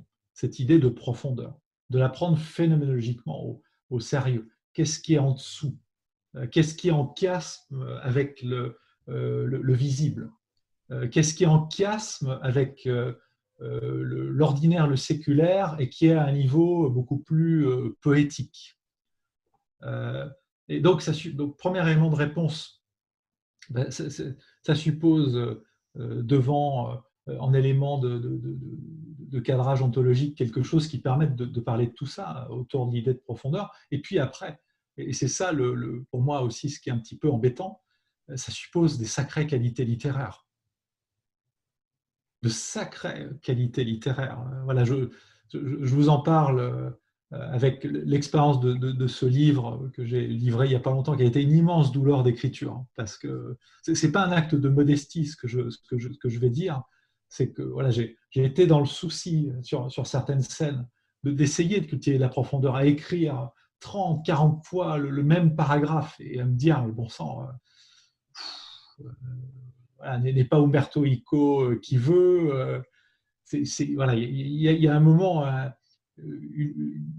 une extraordinairement douloureuse leçon d'humilité qui arrive, parce que voilà, le qualiticien, il est aussi qualiticien dans ses modes de restitution, et on se rêve tous avec certaines qualités littéraires, et puis quand on se dit, voilà, comment je pourrais... Alors il se trouve, juste pour faire une réponse la plus approfondie possible à votre question, il se trouve que sur cette journée, pendant 6 heures, c'est assez marrant la coïncidence, une totale coïncidence, j'ai fait un cours sur le cinéma. Et en quoi il y a un lien entre les techniques de réalisation cinématographique et le fait de donner une profondeur à une recherche qualitative. Pour une raison très simple, qui est la suivante, c'est que quand vous êtes réalisateur, et ça se voit avec un outil sur lequel on a travaillé, qui est le storyboard, vous n'échappez pas à la question de la profondeur. Quand vous faites vos plans séquences, quand vous rentrez très précisément dans le film, et c'est assez vertigineux de découvrir que dans la réalisation, il y a des terminologies très très précises pour analyser un certain nombre de profondeurs, vous n'échappez pas à ça. Donc, pour sensibiliser à cette question des profondeurs, je faisais faire un petit exercice à des étudiants en master recherche qui consistait à les faire travailler sur des storyboards avec des techniques assez simples pour passer, avant de passer quelque chose qui est un narratif très court à un storyboard pour peut-être aller vers des modes de narration un peu différents après avoir réalisé que dans l'éthographie, l'étude de cas qu'ils font, il y a ces éléments de profondeur qui n'échappent pas à l'œil du réalisateur de cinéma, mais qui peuvent parfois échapper pour plein de raisons au chercheur qualiticien qui écrit. Bon, je reconstitue l'ordre. Nadine, Sarah, Patrick, et après je passerai en mode clavardage si jamais on a oublié des personnes qui ont posé des questions par clavardage. Donc Nadine, si tu es avec nous, on t'écoute avec plaisir. Oui, je suis là, vous m'entendez? Oui, Nadine, on t'entend bien. Alors, merci professeur pour ce partage. Du coup, je vais reposer ma question que j'ai écrite dans le clavardage. Je vous demandais quel lien vous faites entre rencontre et relation. Simplement, j'ai eu cette question m'est venue quand je vous ai entendu parler de vos mauvaises rencontres, surtout avec le consultant de tout à l'heure, et je me suis dit peut-être aussi qu'on fait des belles rencontres, qu'en fonction de la qualité de la relation qu'on noue avec nos interlocuteurs. Et je le dis d'autant plus que je viens de finir une thèse où moi aussi j'ai eu à faire des récits de vie de femmes entrepreneurs. Et j'ai eu à faire aussi une observation non participante de leurs réunions mensuelles. Alors, il se trouve que j'arrivais avec le même protocole, la même démarche pour toutes. Et il se trouve qu'à un moment donné, certaines allaient bien plus loin que ce que je demandais, que je récoltais plus de données, même personnelles. L'impact de la création d'entreprise sur leur vie familiale, le divorce, l'éducation des enfants. Et d'autres, pas du tout. Et pourtant, j'étais à un moment donné, je pouvais dire que je faisais de belles rencontres parce qu'elle s'intéressait à moi à un moment donné. Et ce qui fait que j'avais beaucoup de données pour certaines. Et puis pour les autres, j'avais juste des réponses que j'attendais. Ça ne m'a pas empêché de faire ma thèse. Du coup, votre présentation m'a fait penser à ça. Je me suis dit, tiens, peut-être que en fonction de de la personne qu'on a en face de nous et du lien qu'il a envie de créer avec nous, on peut ou non faire une belle rencontre. Alors c'est vrai que voilà, je pense qu'on ne programme pas la rencontre, mais on peut être dans un état d'esprit plus ou moins ouvert à la rencontre. On peut passer à côté d'une rencontre par manque d'ouverture. On ne l'a pas programmé, mais on l'a loupé parce qu'on n'était pas suffisamment ouvert. Il y a une notion phénoménologique que je trouve intéressante, qui est la notion d'humeur. On peut être dans une humeur inadéquate pour la rencontre et on passe à côté, ou on passe au-dessus, ou on passe en dessous. Donc ça, j'en suis convaincu. Et puis sur le point, sur la relation que vous évoquez, là à nouveau, je me cache derrière certains propos de philosophes. Je pense qu'il y a un côté un peu moment de suspension dans l'événement profond de la rencontre et qui suspend le mode de relation. Par exemple, des relations basées sur des rôles. Contrôleur de gestion, contrôle les profs, étudiants, etc. Dans la rencontre, il y a quelque chose de suspensif qui est extrêmement intéressant. Encore une fois, c'est une idée que je trouve très intéressante chez Deleuze. La rencontre, ça arrive, ça vous enveloppe, ça vous submerge, ça vous dépasse. C'est une profondeur qui vous habitera au futur. Un peu comme la Madeleine que vous retrouverez plus tard et qui, au goût, fera revenir le souvenir. Donc, il y a quelque chose qui, pour autant, n'est pas magique. Ce n'est pas un acte magique, la rencontre. Elle a quelque chose à la fois d'extraordinaire et de très ordinaire. Mais sur le mot relation, à nouveau en me cachant derrière Deleuze, je pense qu'il y a vraiment quelque chose de suspensif. Et en termes de vécu, il y a certainement d'autres retours aujourd'hui. En termes de vécu, je me retrouve bien dans cette idée-là, sur le côté suspensif de rôle, de relation, de mode relationnel habituel. Alors, désormais, c'est Sarah. Tu es là, Sarah? Oui, oui, vous m'entendez? Très bien, très bien. Alors, je vous remercie d'abord, professeur, pour votre présentation très, très inspirante. Ma question est, est-ce que vous pensez, donc selon vous, est-ce que le moyen de décrocher une rencontre ou un interview, est-ce qu'il pourrait avoir un impact sur son déroulement, notamment à travers les perceptions que fait l'autre sur nous, les préjugés, etc. Là, je crois qu'il peut y avoir quelque chose de l'ordre de la technique, au sens de la technique temporelle. C'est vrai qu'un peu, beaucoup à l'image du monde d'aujourd'hui, on va trop vite. Et moi, j'aime bien arriver en avance pour un entretien, papoter, remarquer des livres sur une étagère, un peu je dis ce mot parce que j'ai beaucoup de tendresse pour cette série télé à la Colombo. On est là, on discute, on papote, prendre le temps et construire une conversation avant l'interview et essayer de faire en sorte que l'interview soit une simple continuité de la conversation. Et là, quitte à avoir un propos qui peut sembler manipulatoire, il l'est certainement, en tout cas il est technique, je pense qu'il y a quelque chose qui se travaille.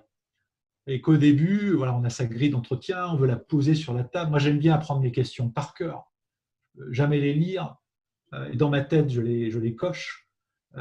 Voilà, qui est une forme d'authenticité, qui est employé une expression un peu paradoxale des espèces de symptômes d'authenticité, en tout cas qui est une continuité entre cette conversation et le moment apparemment un peu plus solennel de l'entretien, et prendre le temps. Et puis l'après aussi, parce que je me suis rendu compte qu'il y a des entretiens que j'avais ratés, mais je n'ai pas raté l'entrevue, parce que sur ce qui a suivi après, ou avant de partir, je comprends que la personne commence à me parler et dire ce que je voulais entendre, les choses intéressantes. Il se passe des choses que là aussi, et je pense qu'il y a des techniques par contre qui peuvent se travailler, et des choses. Moi, par exemple, quand je vois ce genre de choses arriver, ben, évidemment, je me pose, j'essaye de revenir sur un mode conversationnel qui dure, et puis de ne rien faire qui crée une artificialité. Je ne ressors pas mon carnet, je ne ressors surtout pas mon magnétophone, mais je comprends un truc qui souvent me désespère, c'est que je sors peut-être de 2 heures d'entretien, mais ça va commencer maintenant. Et je fais fonctionner au maximum ma mémoire. Et en tout cas, dans le monde d'avant, ce que j'aimais bien faire, c'est voilà, je retiens, je retiens, je retiens, je retiens. Et dès que je sors, j'attends pas d'être à la maison, je trouve un bistrot très proche, je vais dedans et je gratte comme un malade tout ce que j'ai entendu. Et avant de partir, je fais un truc, c'est que je dis à la personne, écoutez, ce que vous m'avez dit, c'était extrêmement intéressant, totalement lié à ma recherche. Ce que je vous propose, je vais rentrer chez moi, je vais tout prendre en note, je vous envoie les notes, vous me dites ce que vous en pensez, si ça ne trahit pas votre pensée, n'hésitez pas à retoucher. Et voilà, c'est vrai que ça pourrait être extrêmement précieux pour ma recherche. Souvent, quand on est poli, souriant, transparent, ben, ça se passe bien. Et pour les cas où j'ai connu ce genre de situation, dans quasiment tous les cas, ça s'est très bien passé. Peut-être pour me permettre d'être sur le registre de la technique, attention à une chose où j'ai eu voilà, là je suis vraiment sur les ficelles et plus sur la pelote de laine. Sur une mauvaise pratique que j'ai eue, une erreur lourde que j'ai eue une fois, c'était dans une structure en souffrance qui s'appelait France Télécom, où je fais un entretien qui se passe bien. C'était un entretien avec une assistante de gestion d'une direction départementale. Voilà. Je tape mon entretien, mais au millimètre près par rapport à ce que j'ai entendu. Je l'envoie, mon petit protocole, voilà, j'ai prévu, je l'envoie, je l'ai dit, je le fais.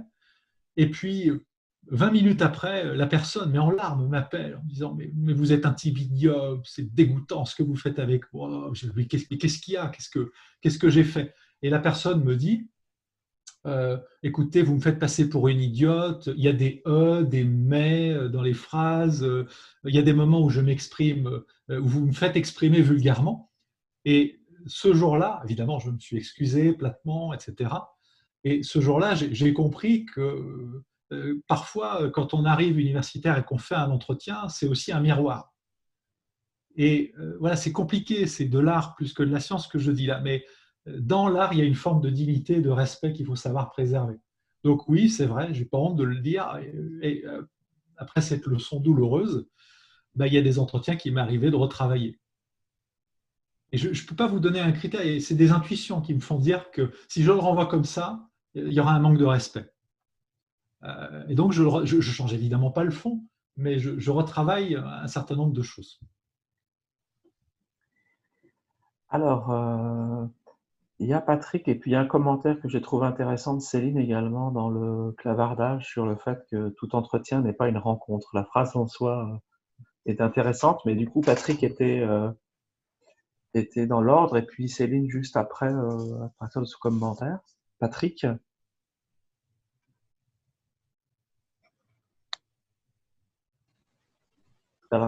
Oui, merci, professeur, pour cette intervention.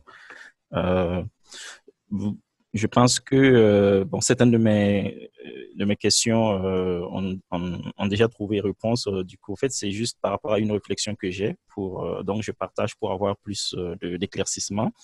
C'était par rapport à la rencontre, quand on appréhende la rencontre en termes d'issue ou d'attente, c'est-à-dire d'issue, c'est ce qui peut se passer, on ne peut pas le prévoir, et aussi par rapport aux attentes que nous avons, au fait. Par rapport à ça, au fait, ce que je m'interroge, je me demande si le chercheur, au fait, dans sa démarche, est-ce qu'il serait permanemment dans une quête de rencontre?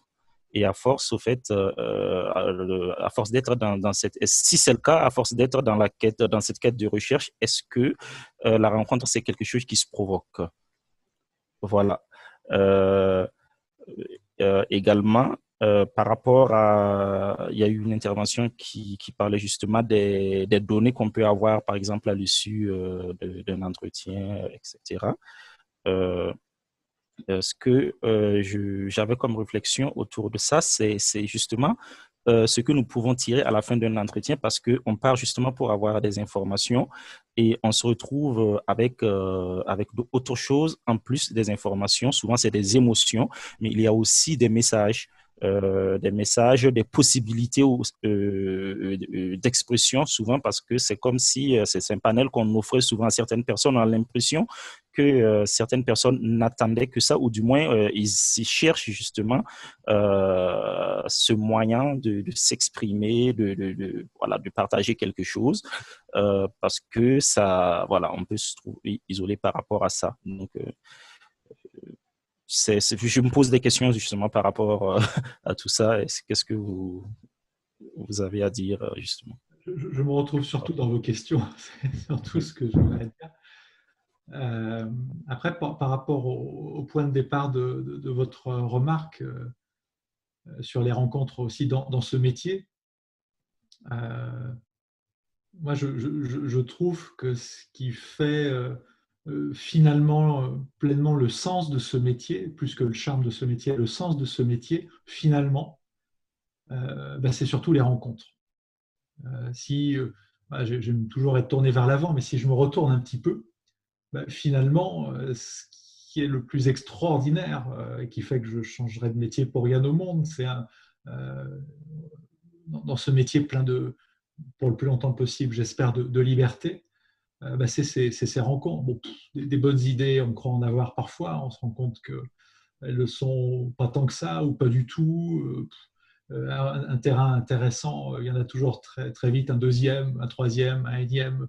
Bon, mais à la fin, voilà, sur l'ensemble de l'expérience du métier, je trouve que sans les forcer, sans les provoquer, dans un métier qui nous ouvre un nombre incalculable d'horizons, nos propres étudiants, on est en contact éternellement avec une jeunesse, c'est extraordinaire ça. Comme espace de rencontre. On est au contact avec le monde socio-économique, beaucoup plus qu'un cabinet de conseil qui a ses axes, quoi. Il y a une grande diversité, on peut être en contact avec des milieux politiques, des milieux artistiques, c'est extraordinaire, les potentialités de rencontres et de production de sens à partir de ces rencontres. Donc ça, c'est ce que je verrais à répondre sur votre question, que j'interprète comme une question à nouveau assez philosophique. Alors, on va prendre le commentaire. Donc, j'espère n'avoir manqué personne parce que ça jase beaucoup sur le clavardage. Mais il y avait un commentaire de Céline qui était intéressant. Là, je reprenais juste une partie tout à l'heure, le fait que… Je disais, Olivier, que je devais quitter, mais j'ai un 5 minutes encore.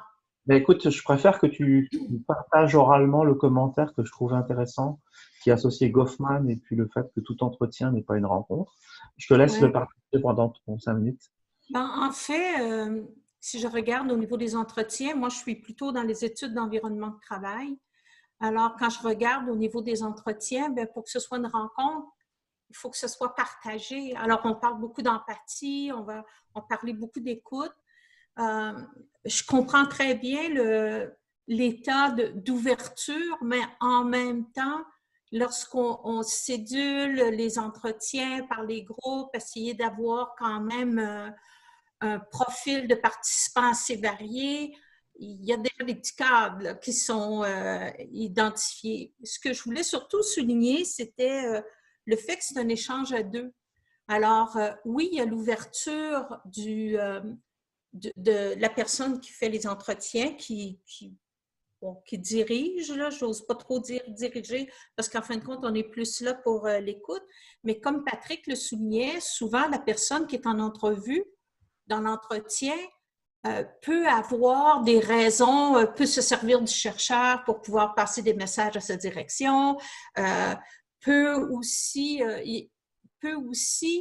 dire des choses qu'il ne croit pas nécessairement, mais qu'il sait que la direction veut entendre. Alors, c'est là que je reviens avec l'idée de Goffman quand il parle de l'avant-scène et de l'arrière-scène. Et quelquefois, je trouve la difficulté, c'est d'être assez à l'écoute pour pouvoir percevoir les contradictions ou les non-dits et pour que la personne nous donne vraiment le scénario de l'arrière-scène qui est plus près de son ressenti à elle.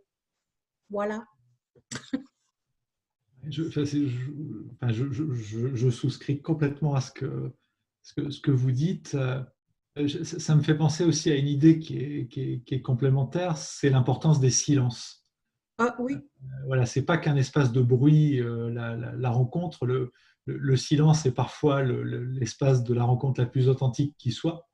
J'estime avoir fait des belles rencontres avec des gens avec lesquels je n'ai pas vraiment parlé, ou finalement assez peu, en particulier sur ce makerspace où on ne se parlait pas beaucoup.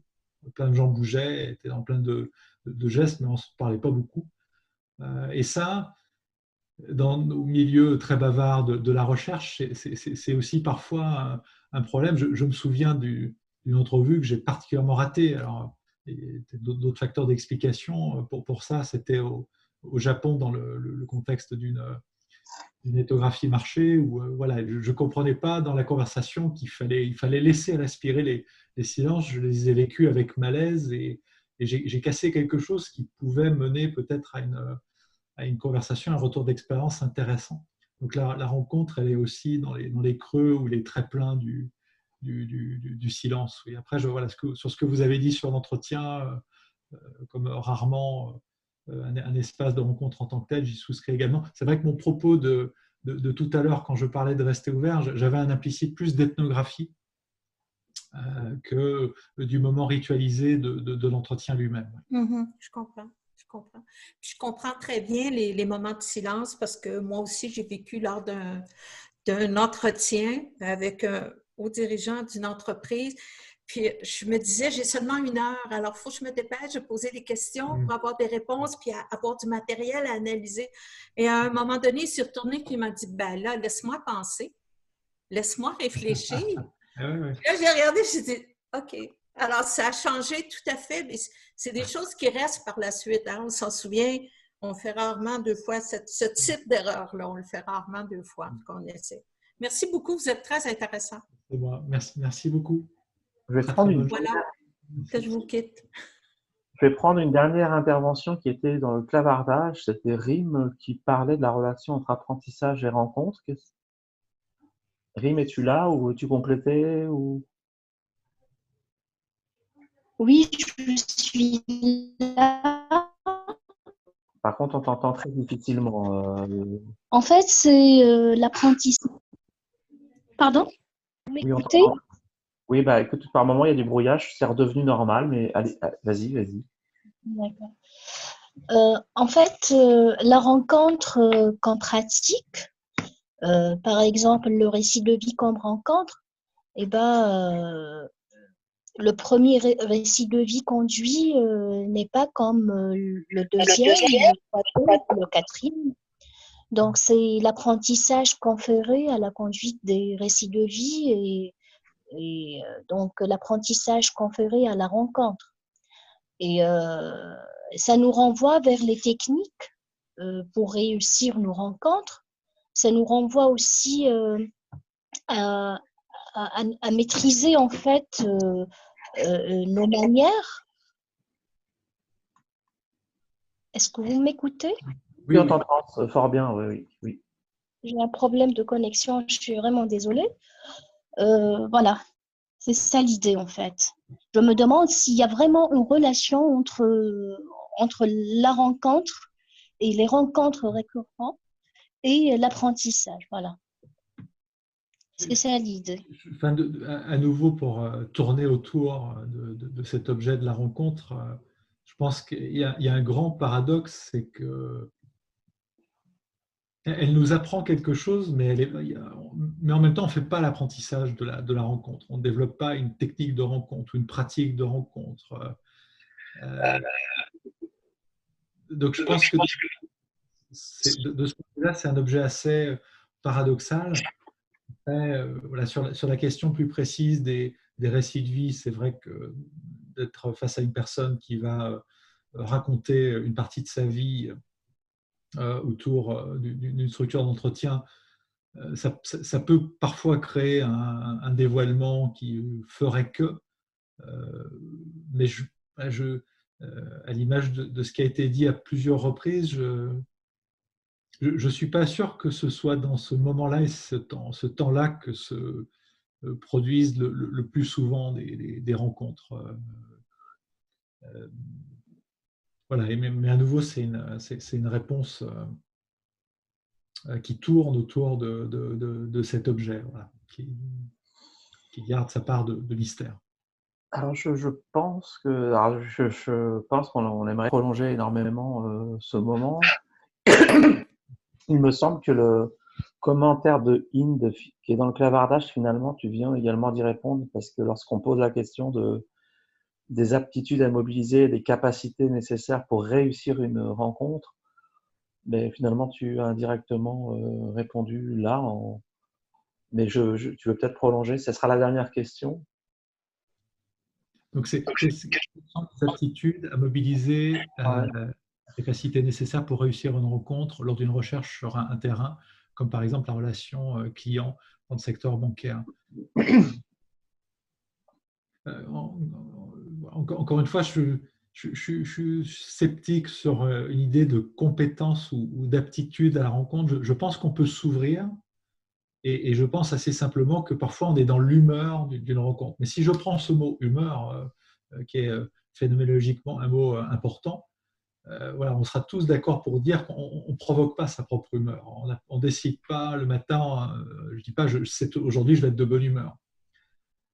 Donc si dans la rencontre, l'humeur est quelque chose d'important dans cette chose qui se passera ou pas, encore une fois, ça ne se décide pas, mais voilà, on peut travailler l'ouverture, mais si c'est l'aspect le plus important, c'est cette question en particulier du humeur, je pense que ça ne se travaille pas.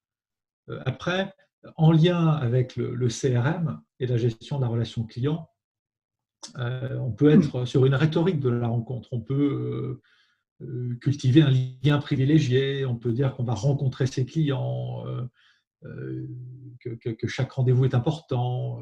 Voilà, il peut y avoir en revanche une rhétorique de la rencontre qui peut avoir son efficacité, qui peut toucher. Mais je pense que là, on passe vers un autre phénomène qui peut avoir son intérêt, mais c'est autre chose.